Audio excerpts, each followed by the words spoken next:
Since my childhood days, I have dreamed of hunting elk on horseback in the mountains of the West. Famous outdoor rider Jack O'Connor fired my lure to the high mountains of Golden Aspen. My dreams finally came true when friend Bob Hunter extended an invitation to join himself and Jim Smith on an elk hunt. I had not been on a horse in 25 years, but Hunter showed me the ropes. Top left. Top left. Our next visit was to expert rifleman Randy Asher.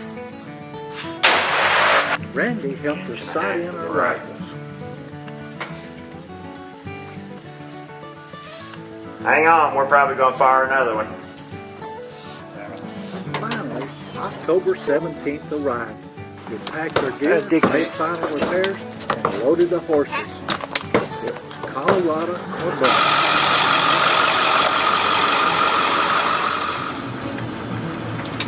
Before we knew it, we were pulling into Bass Pro in Kansas City.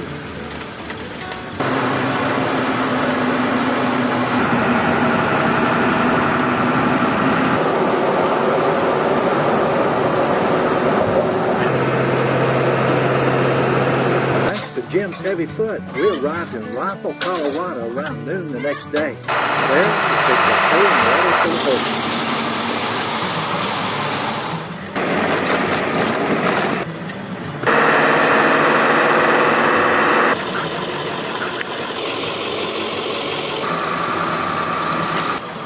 Recent rains had made a mess of the dirt access roads, but we kept going.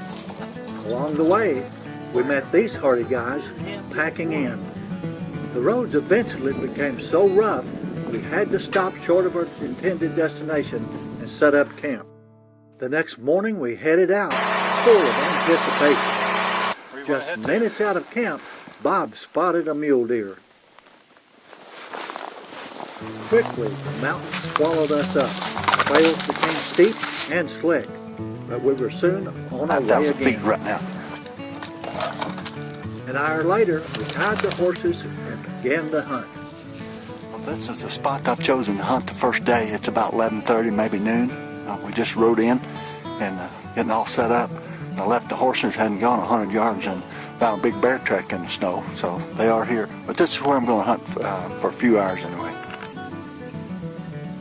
Animal sign is everywhere, including that of predators, both cats and bears.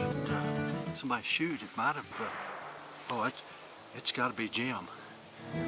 Before we knew it, it was time to ride back. Well, we rode for several hours today, saw some gorgeous country, and I did see one cow elk. Some guys had shot, and elk came down by me, but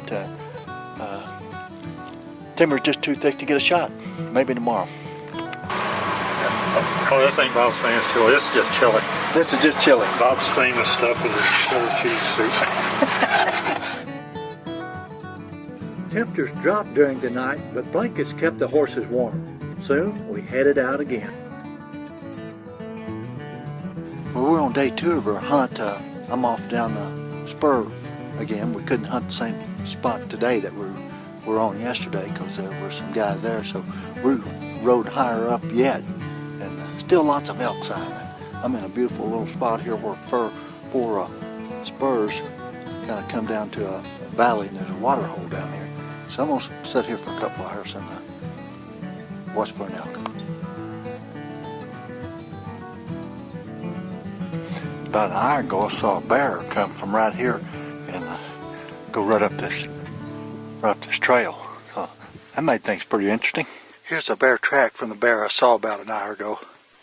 There's lots of mule deer sign in these flats where there's a lot of thick brush. Not good today. More hunters than our elk. Got me a good rifle. My buddy Bill loaned to me because I forgot mine. Knock it off. Bob's making a meal.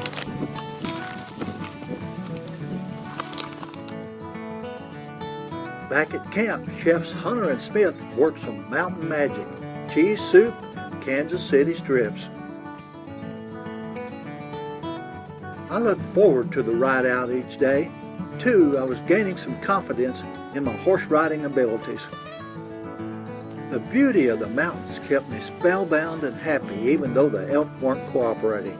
My GPS and radio gave me further We rode the confidence. horses in 4 miles again today, and we're in some rough, rugged country. I'm on kind of a cliff edge here. See, look like you can see 50 miles behind me here. This is definitely God's country. Once again, the time arrived all too soon to head back to camp. The guys across the road from Mountain View, Missouri, had their second elk down. On the last day of our hunt, we rode in 9 miles. The horses became spooked by a mountain lion, so Bob had to lead us in. The aspens looked taller and the sky closer.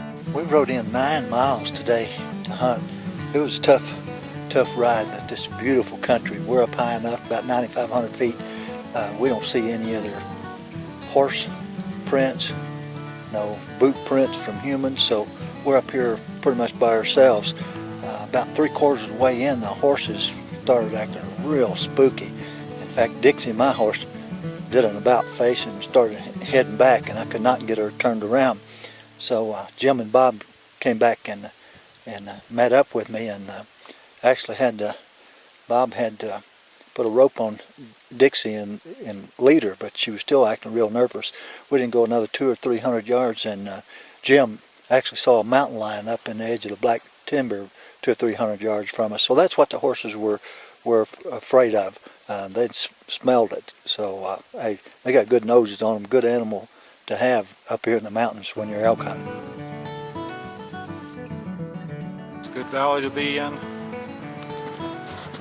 Good hunting for everybody. Let's bust some bulls and bust some cows up here. Mule deer when we need elk.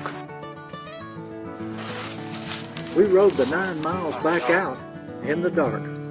On the way out, we stopped to visit. I'm Thad Wendy, and brother-in-law Kevin Bean was with me, and we each got bulls out here.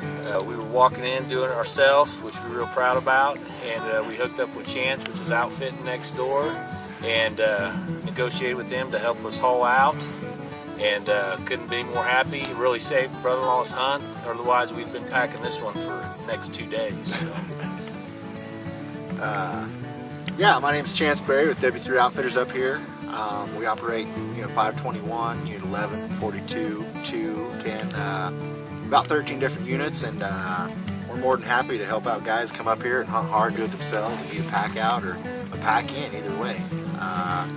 Glad to be up here and doing business with them and hope to come back. Well, this is the last trip. Come back again next year.